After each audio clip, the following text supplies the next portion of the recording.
WWE has employed hundreds of wrestlers over the years, so it should come as no surprise that not all of these superstars have been able to get over with fans. No, for every Stone Cold Steve Austin or John Cena, there have been hundreds of people that just didn't work out in the company. But just who are the biggest examples of wrestlers that never managed to get over with the crowd? Well, that's exactly what we're going to be looking at right now. And who better to kick things off with than David Otunga? Yes, on the face of things, David Otunga seemed to have everything WWE would want in a star. He had the look, he was a legitimate Harvard graduate, and he had an in with the celebrity world as he was the husband of Jennifer Hudson. Sure, he wasn't the greatest in-ring performer, but this often doesn't really matter in wrestling so long as you can impress in other ways. So what went wrong here then? Well, the failings can probably be summed up with two words: the Nexus. That's right, in the end, the Illinois native was more of a victim of an angle which quite simply didn't go to plan. After all, who really came out of that whole situation being as big of a deal as they should have? Technically, you could say Daniel Bryan, though he was only in the group for a week, so even that's a stretch. But while pretty much everyone in the orbit of the Nexus suffered, few suffered as hard as David Otunga, because here was a man who went from potential star to lower card act in record speed. No, we're not suggesting he was going to main event WrestleMania or anything, but he could have been a solid superstar on the roster had he not had the stink of the Nexus attached to him. In the end though, this was the way things worked out for him, and so it was that once the Nexus collapsed, Otunga would spend the next 4 years becoming WWE's resident legal advisor. And with this allowing him little opportunity to step in the ring, it was clear the writing was on the wall for him at this point. Luckily though, once the real-life lawyer's time inside the squared circle came to an end in 2015, he would be able to remain with the company for a while, albeit in a much smaller role as panelist on WWE pre-show events. And this means he technically had an easier time of it than our next subject did after the fall of the Nexus. Who are we talking about here? Why, Justin Gabriel, of course. Now again, like with David Otunga, we're not going to say that Justin Gabriel was going to be a WrestleMania main eventer or anything, but not everyone has to reach those heights to be considered a success. And had he been given a little bit more to sink his teeth into, here was a performer who most certainly could have been a success. Hell, he certainly could go in the ring, something his time on both the indie circuit and Florida Championship Wrestling showed. It's just a shame that once he got called up to the main roster in June of 2010 then, it would be as a member of that ill-fated Nexus group. Yes, like with pretty much everyone else in this group, the summer of 2010 marked the kiss of death for Gabriel's hopes of succeeding in WWE, as almost immediately he'd be treated like a jobber to much bigger stars such as John Cena, Edge, and Chris Jericho. But still, at least he had the in-ring skills to turn things around for himself once the Nexus ended, right? Well, while he did have these skills, he was never really given the chance to show this in any meaningful way on TV, with him not taking part in any feuds of note. So that's why, over the next few years,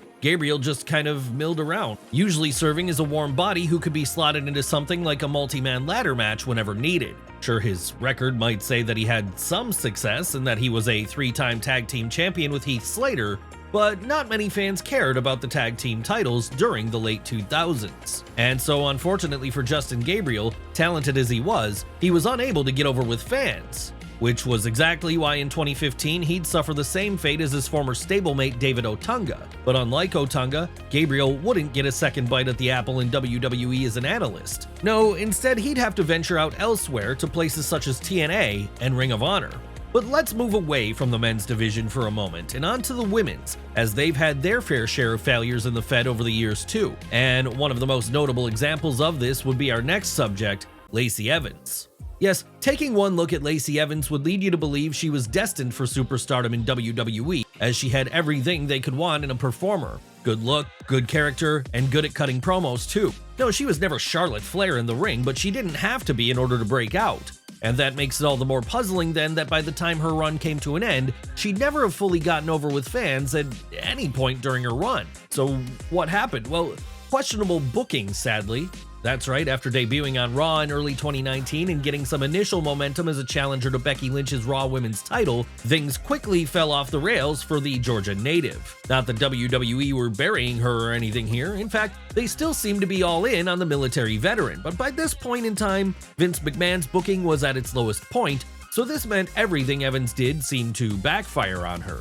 Was she supposed to be a face or a heel? That was hard to say at a certain point, as she seemed to oscillate between the two at such speed it was near impossible for audiences to keep up after a while. and this made it hard for those audience members to get invested in her then. So it was then that in the summer of 2023, after apparently deciding she'd had enough of the whole thing, Lacy parted ways with WWE, with her moving on to outside ventures from there, outside ventures such as opening a cafe and working to help addicts in her local community. For as good of a deed as this is, though, even Lacy Evans would have to admit that her positivity points pale in comparison to our next subject. And this is why it's so sad then that Titus ONeal never really managed to make it in WWE. Yes, WWE's resident brand ambassador, Titus ONeal might never have been the best wrestler in the world, and his character may have been mid-card for the most part, but he has been a PR dream for the company throughout his run there, with him being a great brand ambassador for the promotion for years now following his run as an in-ring performer. Sadly though, despite being on the main roster since 2012, the most notable thing the Florida native did during his run was when he spectacularly slipped and fell under the ring in one of the greatest botches to ever happen at 2018's Greatest Royal Rumble. And while this was a hilarious moment, the fact it's the first thing most people think of when they think of Titus today says a lot about his run. That said, it's not like he did absolutely nothing. No, he was a one-time tag team champion with Darren Young and had a brief run as 24/7 champion. What could have been done to make things work out better for him? Well, if he was given a storyline to sink his teeth into, then maybe he would have flourished. But that never seemed to be on the cards, unfortunately. And so, as things stand today, with him effectively being retired from in-ring competition, the legacy of Titus is pretty much set as undercard wrestler who was unfortunately never able to get over with fans. Still, at least he has been able to keep a role with the company post-retirement as an ambassador, something he seems well suited for, and that's meant he outlasted some of the other performers who came after him, performers like our next subject, Veer Mahan. Veer is coming. No, he isn't. This is the joke every WWE fan made after seeing his return graphic for the 1000th time on Raw during 2021, as after a certain point, the amount of time we'd all spent waiting for him to show up became funny. Unfortunately though, once the big man did finally arrive in WWE in the spring of the following year, he wouldn't do much of note, as following a brief feud with the Mysterios, he'd be sent right back down to NXT again, where he'd run out the clock on his contract. What happened here then? Well, as it turned out, Veer was less of a Big Show style big man and more of a giant Gonzalez instead, so anytime he was asked to deliver in the ring, it was always going to be a tall task. And for that reason, it seems WWE only felt comfortable pushing him to a certain level, a level which wasn't enough for him to get over with fans. So this spelled doom for his career then, as with fans not really caring that much about his character, the Indian star would end up being cut from his contract in 2024. And with no other companies appearing to have booked him since then, it looks like this might have marked the end of Veer Mahan's career, not long after it began.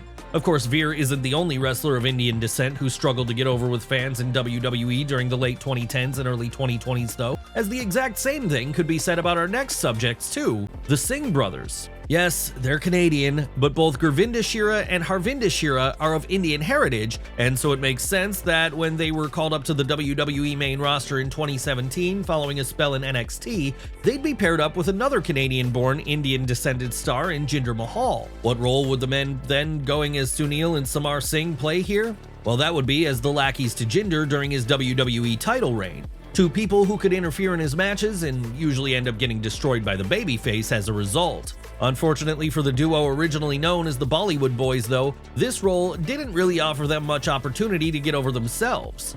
No, all it offered them was the chance to be typecast in a role that would stick with them for the rest of their runs, that of two jobbers.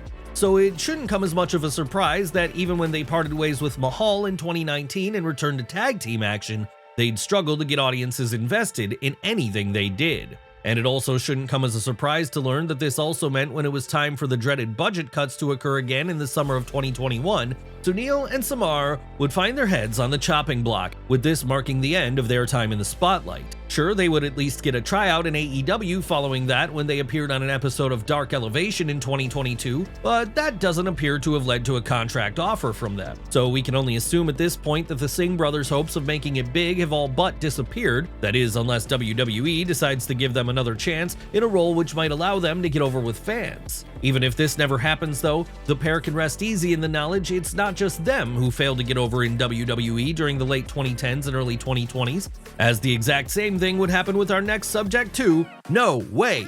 Jose. Yes, no way Jose's gimmick of a guy who basically led a conga line down to the ring was always going to be limiting, and it was likely never going to lead to him reaching the main event or anything, but that doesn't mean he couldn't have been more had the company even so much as tried with him. But they never did this because following a run on NXT between 2015 and 2018, which created something of a cult buzz around the North Carolina native, his main roster call-up would amount to nothing of note.